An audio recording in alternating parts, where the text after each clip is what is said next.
All right. So here we are.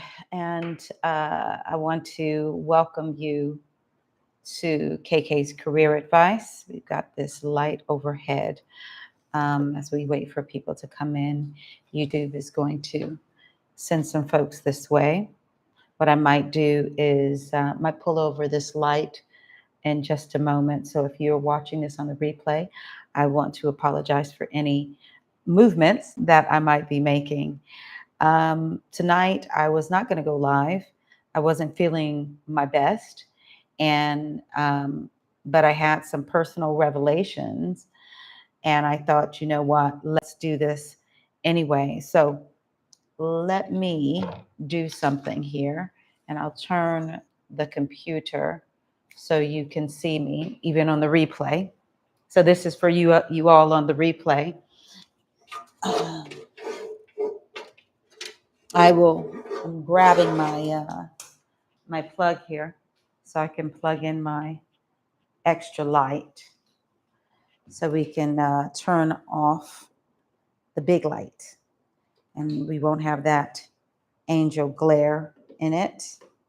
I'll get that over here in just a moment. Hate to do this in the beginning, but this is what a live is, right? It's live. So it's like a live lights, camera, action kind of a moment. Oh, that's going to be good. And then I'm going to go ahead and grab the light over here to just get that on me so we can have better lighting situation. I'm really learning to go live. And so as people jump in here or passing by, they'll see that. And then I'm going to turn the big light out.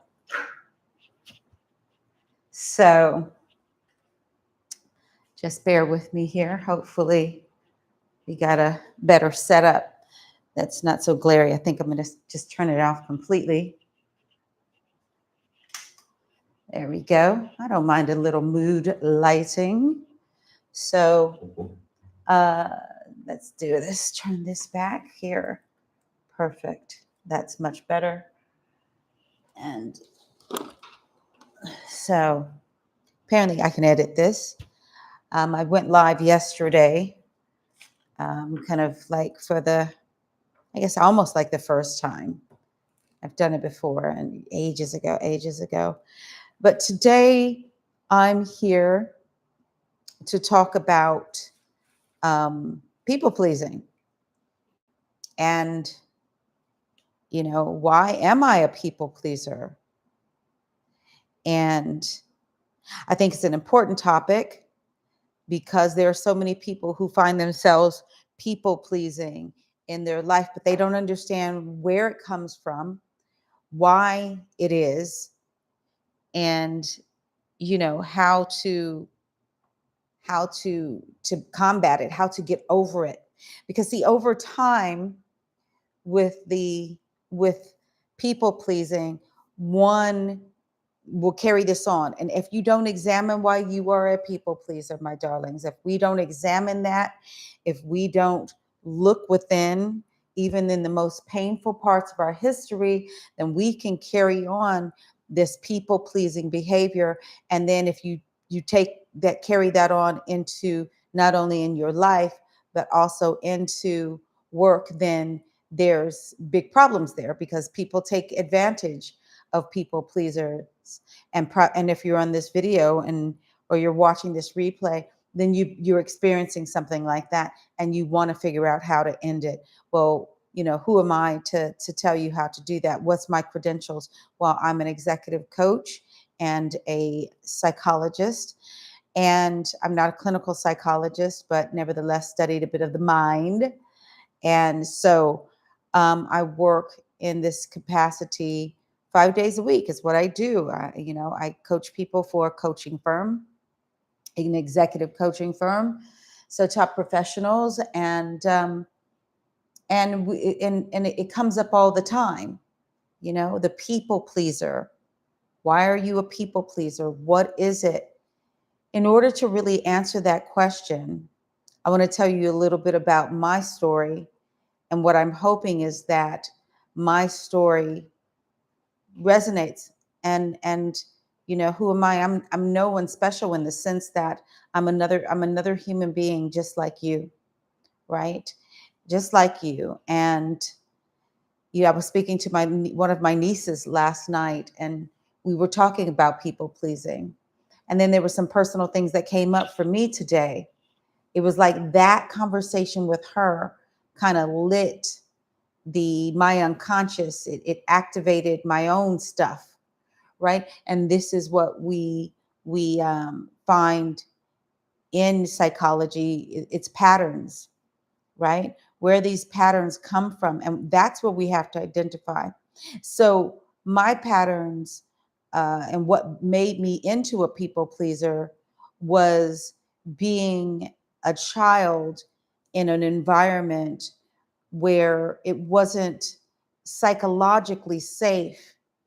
um, Maybe, in my era and even my niece's era, she's 27. She talked about, that same type of thing. Children, you're not allowed to speak back. You're not allowed to express yourself. You're not allowed to to say that you don't this isn't fair, this isn't right.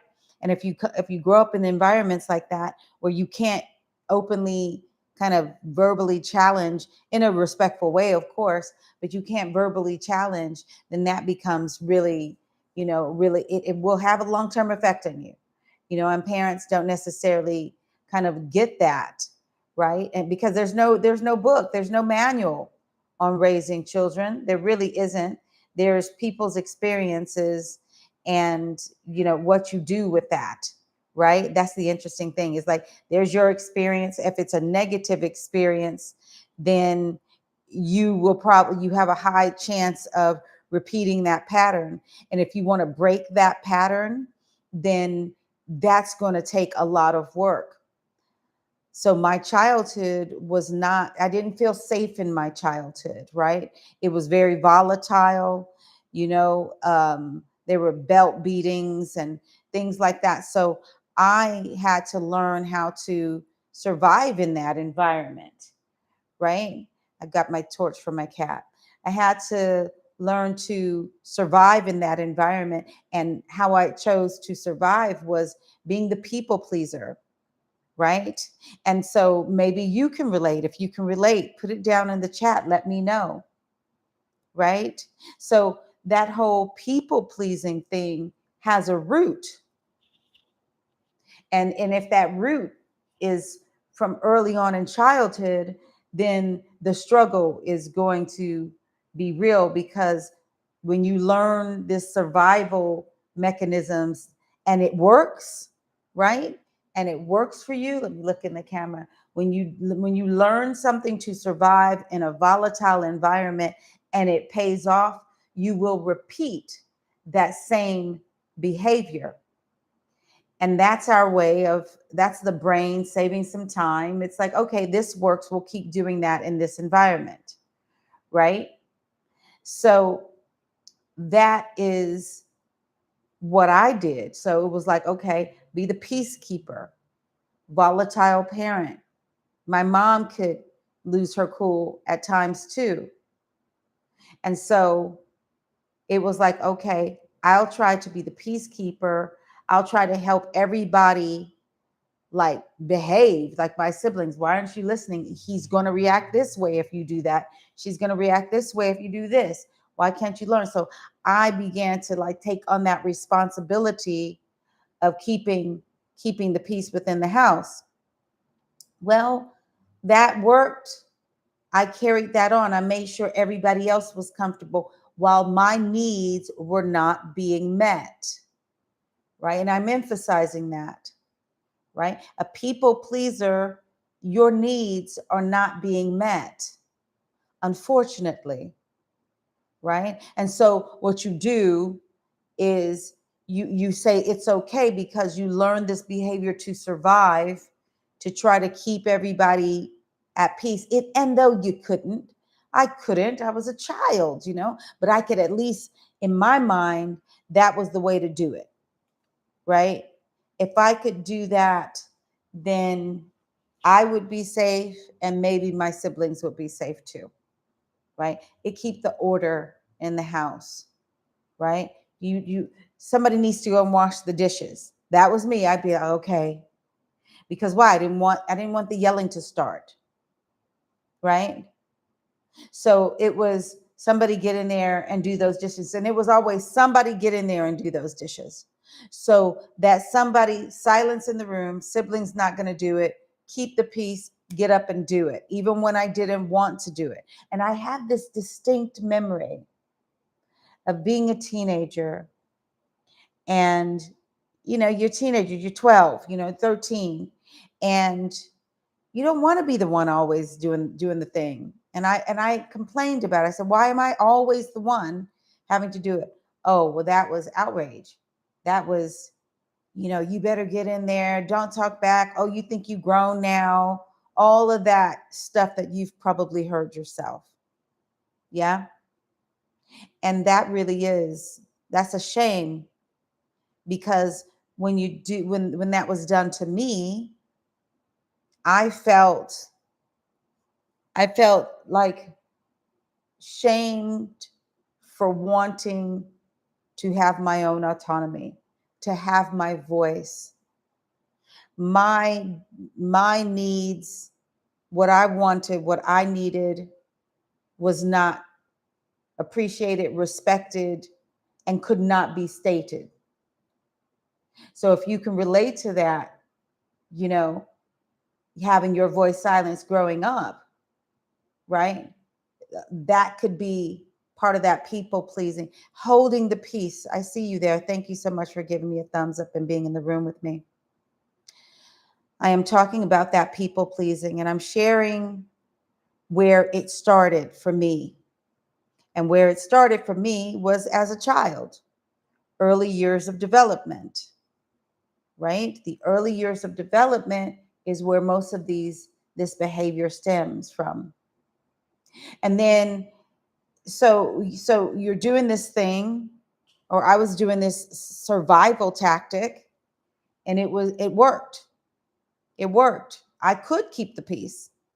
I could, help people, help the well, keep the peace, and keep me feeling safe, right? If I just went in and did the dishes, even if I didn't want to do the dishes, I was safe, right? And that's sad, because I think that's sad for anyone to live through, and to have to be subjected to. But we see it in different forms as well, and how it starts. I have worked with many clients. I have about 6 to 7,000 coaching hours, groups, and primarily one-to-ones. Even at the job that I'm at now, I have over 4,000 coaching hours. I think it's close to 5,000. Um, and and that's in 4 years. So a lot of time spent coaching people. And I see this theme of the childhood issues created the people pleaser. Now get this. Remember, I said that it worked, right? It worked. It would create calm in the house. It would create peace in the house, less yelling and all that stuff in the house. So I continued on doing that. And then fast forward, maybe you can relate to this. Fast forward, you become a people pleaser in the house. You become a people pleaser, a peacekeeper at school, you know, and then if you get praised for that, oh, you're such a good girl. You're such a good girl. That was the language that I would receive. Oh, so she's such a good girl, such an old soul, and everything like that. Now, these statements are stock statements, but they have repercussions. They have repercussions for the person who is the people pleaser, because the mind wants to get more of that praise and wants to be seen. Wants to be seen. You want to be seen. You want to be seen to to take care of things, to make things okay, make it better for you, get yourself out of danger, and you get stuck inside of your brain, your mind, your brain. You get stuck at that age. And that's a very deep thing. I got some notes up in here too, so I want to make sure I'm hitting these notes. But it's almost as though the behavior, safe now we take it into the workplace, right? In the workplace, boss asks you to do something, you know, you really don't have the capacity. You are so, you strapped for time. You don't. However, you say yes or okay, I think I can do it. Okay. And then you put yourself in a situation which is called resentment. You start to resent the manager, you start to resent the other people who aren't putting their hand up, and you start to dislike yourself and you start to question, why am I doing this? Why am I like this? My niece was feeling that way as we talked about things last night. And I said to her, I said, you're going to have to write this down. You're going to have to explore why. What happened? How old were you when you discovered that people pleasing was the right thing to do that gave you some kind of peace, a reward, or something like that? Right? See, we don't get away without exploring why we do the things we do, right? We don't get away with that, unfortunately. See, and what is that? What am I talking about? I'm talking about the unconscious mind or the subconscious. It sticks to it. It sticks to it, and you're trying to figure out why. And then there's this resistance to being that people pleaser when it no longer works for you. When you're growing up and you're agreeing to do these things and everything like that, and it keeps you safe. In my situation, you know, when you're agreeing to do these things and then it no longer serves you, you have to work on it. The unconscious will not let it go, or the subconscious, whatever you want to call it. The subconscious will not let it go.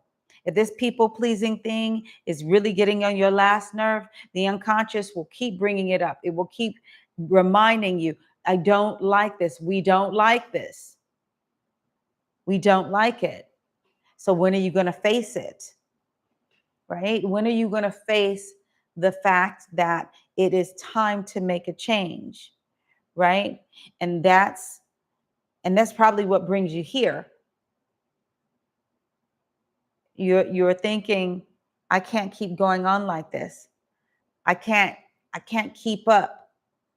I can't keep up with the demands of me.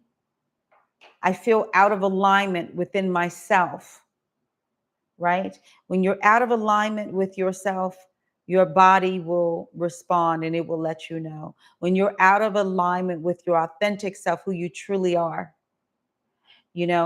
I will tell you another story around really recognizing my people pleasing tendencies. I wasn't going to go live because I hadn't been feeling that good.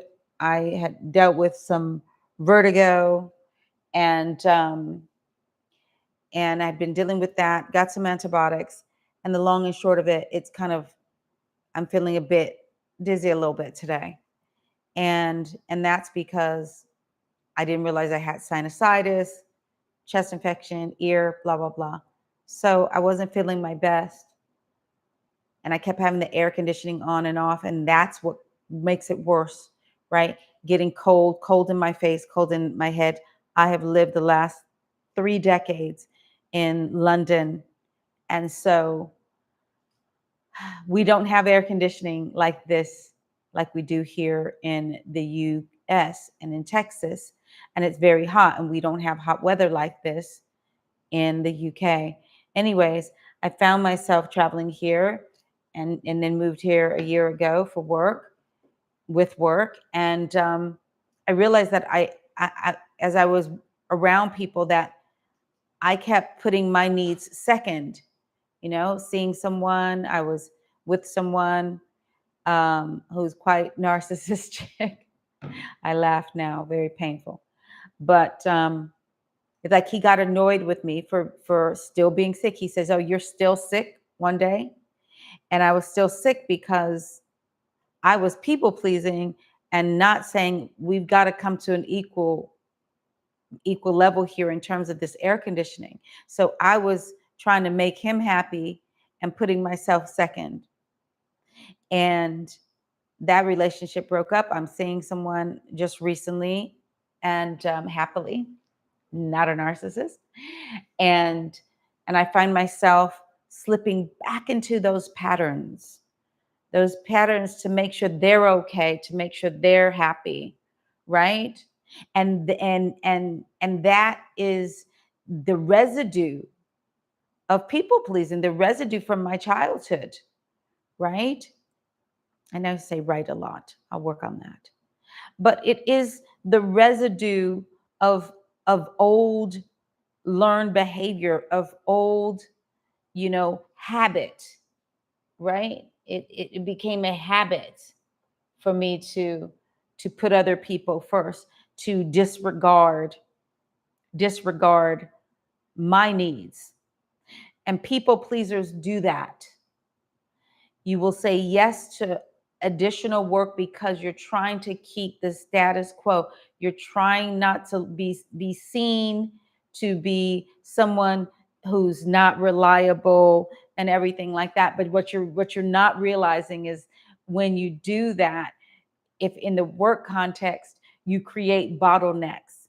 And in the work context, you have a lot of narcissistic, toxic individuals who will take advantage of you, right? They will take advantage of you because you're not keeping the boundaries. You don't know how to say no, right? But that's okay because we're here, right? We're here. And the first thing is acceptance of who you are, your history that got you this way. And how do you do that? You, just like me, I started to look back at my childhood and examine, where did that come from? Now, it may not be wrapped up in the words of people pleasing. It may simply be you recognize you were trying to appease everyone in the home, right? You were trying to do that. Or it could be your grandparents, it could be people, you know what I mean, in your life. It could have been siblings, right? Siblings trying to keep the peace and people please your siblings, right? And then before you know it, you create this habit. And then that carries on in school, and that carries on and on and on in relationships. You put everybody else's needs before your own. It's almost as if you're not even blah, blah, excuse me, you're not even able to communicate that you want to do something different. You might be with a group of friends and you really don't want to go to that particular restaurant. There's nothing on the menu that you can really eat, but you agree to it anyway because you want to keep them happy. You want to make them happy. See, the people pleasing doesn't stop and is not limited to family life. It carries on as you grow up. It carries on into the workplace. It carries on with your children if you have children, right? It will not stop. It will not let up until you get fed up with it. And that only comes from self-reflection. What brings you to this live, to what brings you to this conversation, right? It's, I am tired of it, but what do I do? Why am I a people pleaser? You've got to self-examine. Transformation. I had this saying, transformation requires total compliance. You must comply to the transformation that you're seeking, right? And that's deep because the compliance is, I understand what I must do. And for this, the exchange is I must comply. I must do the things that I need to do in order to be whole. Because, see, that's what most of us are seeking: wholeness, health, good mental health, the ability to say no and feel good about that without guilt. The people pleaser is often struggling with guilt. Yes, often struggling with guilt because because they because they feel as though they've done something wrong if they say if they don't acquiesce. So in order to not feel that discomfort, they will go ahead and acquiesce just to not have to deal with the truth of who they are, because if they're truthful, there it might be risky, right? Risk can be very, very powerful, especially if the childhood experience was volatile. The carers in your life were volatile or physically, aggressive, abusive, right? I know a lot of people who have dealt with really heavy things in their childhood. And sure enough, you know, to stand up for themselves, to say what they want to do for themselves. Oh my gosh, that is debilitating. That is painful. I know for myself, it's like it goes round and round in my head. Like, oh no, well, what if I say that? He's going to be upset, or they're going to be upset. Oh my God, they're going to think this. Speaking to my niece last night. She was just, it was wonderful that she was expressing what it felt like as I asked her questions, and she could identify what it felt like. And when I questioned her where it came from, without getting too personal, I didn't want to get so personal that I take her into a space where she can't psychologically get out of, but I'm there to help and be there and contain that.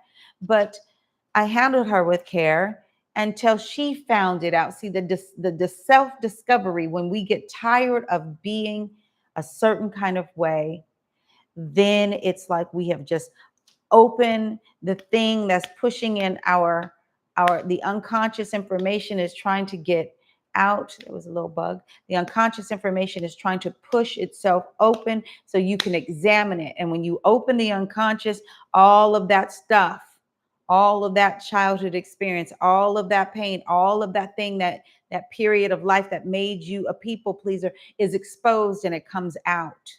And that can be a very challenging thing. And one must kind of, either, if you don't have someone to talk to, you must consider writing down those things that are coming up so you can examine those things, right? Because it can be very overwhelming, especially if you had a childhood experience like I did, which was volatile and prone to violent outburst, and being hit, or seeing a sibling get hit, right? Beat, right? Belts back in the day. People still hit their kids with belts, I guess. But you see, the root of this thing called people pleasing is inside of you, and it needs and wants to be exposed, wants to come out. If you are feeling, thank you for being here. If you are feeling in any kind of way, like resentful, upset, why did I say yes to that thing that I did not want to do? That frustration, that's a good sign. That's a good sign, because you're ready to change it. You're ready to change it, my friend. If that's making sense, just click that thumbs up. That would be nice to help the algorithm send it out to some folks who really need this. But if you're dealing with that, right? If you're feeling like, I can't keep carrying on being a people pleaser, we need to look beneath. We need to look beneath the circuit, the surface. I can't even speak. Beneath the surface. We need to look beneath the surface, expose where it came from, and that requires some deeper reflection work, right? That's deep reflection work. Not everybody's ready to do that. And that's totally understandable. But if you're ready to be free from being a people pleaser, then you will face that thing. You will face the beast head on. I often call the unconscious mind, the beast. I got to face the beast, right? I got to face the beast in order to be free. We got to battle it out. You know, if your mind and you want change in your life, it does require total compliance. And that total compliance is I will do the things required for me in order to transform into who I want to be. I will work on that. I will change in a way that is positive for me, because the body, the mind, it wants wholeness, you guys. It wants to be healthy because there's so much beauty in the world. There's so many things to do. There's so much fun to have. See, when we are freeing ourselves, then we are in alignment. I would call it you're in alignment with soul's purpose, right? We're in alignment with that purpose. What are you trying to achieve? When we're out of alignment, I truly believe, now this is me talking, not so much psychology as in the book, but when we are out of alignment with our authentic selves and who we truly are, you know, you don't want to be a people pleaser anymore. You know you're not a people pleaser, but you're stuck in a loop. This creates discontent, right? This discontentment. I'm not content. I'm stressed. I then start to project my upsetness, my anger onto the people I love because they're usually an easy target, you know? And we project onto, if we work in an organization and you've got direct reports or people, you know, that you manage, you start to project onto them because you get tired. So you can't sustain it. You're out of alignment with your true self. You can't contain it. You can't keep carrying this thing on. You can't. It's illogical. If you're not being your authentic self, the grumbling inside of you when it comes to people pleasing will be loud. And thank God it is. It is loud. I want it to be loud in me. I want to, when I'm falling into that behavior, I want it to be loud. I want that voice of discontent to be loud. If I'm feeling like I can't believe, or I'm getting aggravated with somebody, it's like, no. That's you, KK. That's your unconscious saying, you better deal with this. Open the door to consciousness, to presence. That is what we're doing. But we're walking into presence when we say, no, I can't do that thing for you.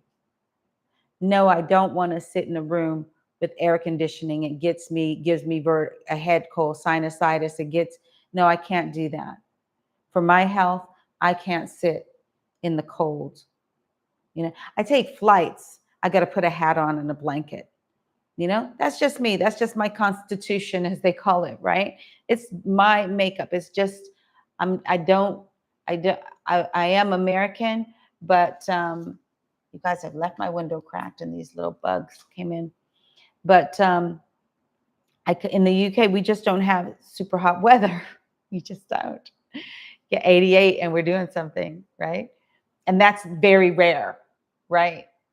And this is a lot. We're going to try to get that bug out of here. But so imagine going from that to 110 degrees and having to have the air conditioning on, and the people that are around you, they're used to it, but you're not used to air conditioning. But yet you will suffer in silence. And I kept suffering. I'd say, oh, it's a bit too cold. Instead of the truth is it gets me ill. This isn't a you're hot, I'm cold thing. It's a well-being thing.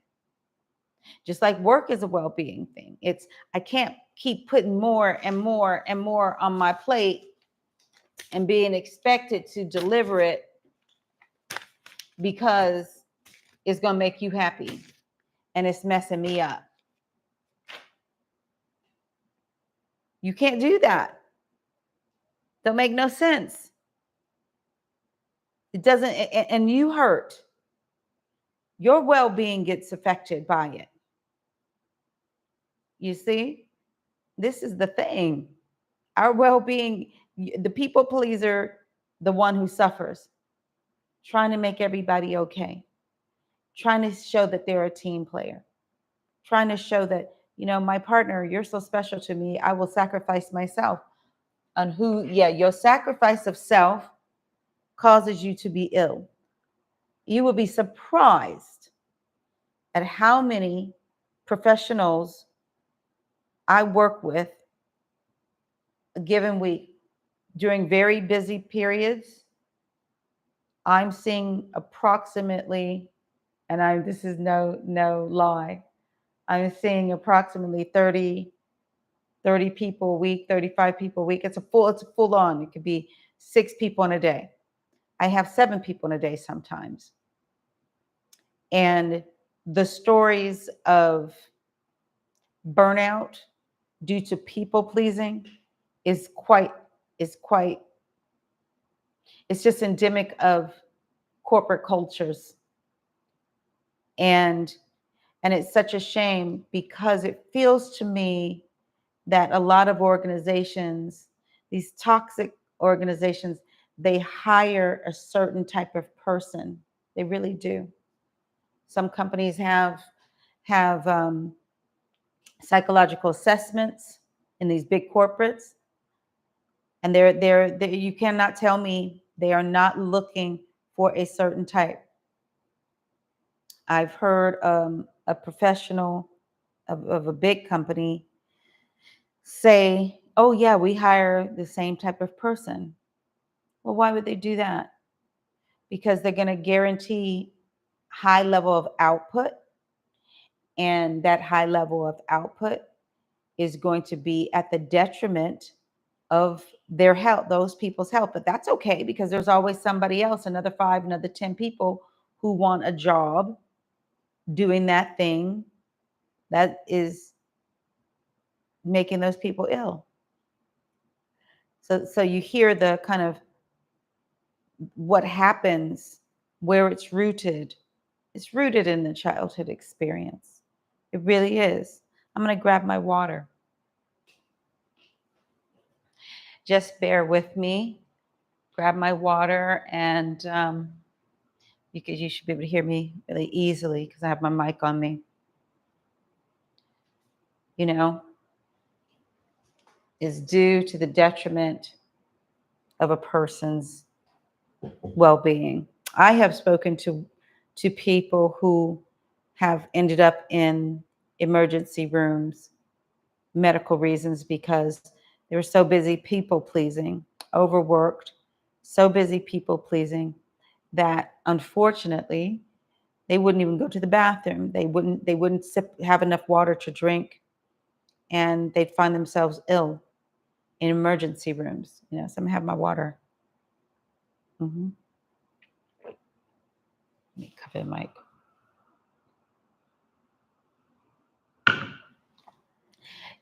And people pleasing, a lot of people will, they really want to understand what's happening to them, and they really want to stop, and they'll get this TikTok advice, and they give sound bites, and this, it's not enough to hear, oh yeah, people pleasing, it's a sign of weakness, it's a sign of this. No, you've got to go deeper and understand the psychological reason why you are people pleasing. And when we understand that, when we go deep within ourselves, then we are able to heal. And that healing, part of that healing is to be able to identify those moments when you're slipping into that pattern. You see, that's super important. Find the root cause, causes. It brings to your awareness. And when you're in those moments where you find yourself people pleasing, You need to pause before saying yes, before agreeing, before you have to pause, and you have to ask yourself, is this good for me? Am I agreeing to this just to keep the peace, to people please? Or, right? Or what do I need to say? I need to speak my truth. I need to speak my truth to these folks, to whoever that is, right? But we must dig deep. We must dig deep.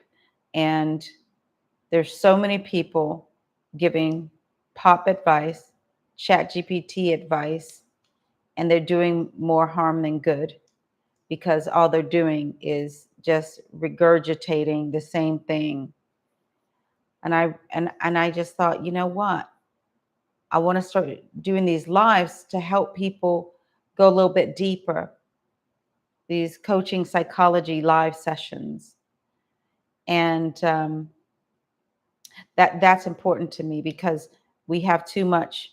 We have too much of a TikTok, just sound bites and nothing really real. And I find it so interesting, because I think to myself, and I'm not an ageist person, um, I kind of find like I think to myself, are you just sitting here, just chat GPT, and you found a niche and you're just spitting all this stuff out? Or do you know this stuff? Have you talked to enough people to find the themes and have the understanding? And I don't think the answer is yes. I really do. I really don't believe it is. I really find that, like, this is just too much. We have to start to have higher expectations of people who say they are here to help you. You know, if you can find it on chat, on a TikTok, on a that and this and that and the other, and it just sounds like they're just rattling off some stuff, then do you really want to believe that? People pleasing isn't something that we do on purpose. There is a root cause, and you know, and we've got to figure that out. Just like I figured mine out, and most people, it's in the childhood experience. It's a survival tactic. It's a praise. I want to be recognized for what I do, and so I people please. I get recognized. I get a dopamine hit, and it's a cycle, right? Because I'll tell you this part that I didn't say, that as a child, keeping the peace and everything, there was, with the praise, and I said it, oh, my mom would say, oh, you're such a good girl, right? Oh, that was a dopamine hit. That was a nice little good feeling in my body. Oh, and my proper name is Karim. Oh, Karim is so good. You always do this, you always do that. It was like boom, just getting dopamine hit to my brain. I'm feeling good. It's releasing all through my body. It was something that I felt good about, you know, until I didn't, until it didn't serve me well anymore, right? Because I couldn't maintain that. I didn't want to maintain being a people pleaser. I don't want to maintain being a people pleaser as an adult, as a middle-aged woman. I don't want to do that.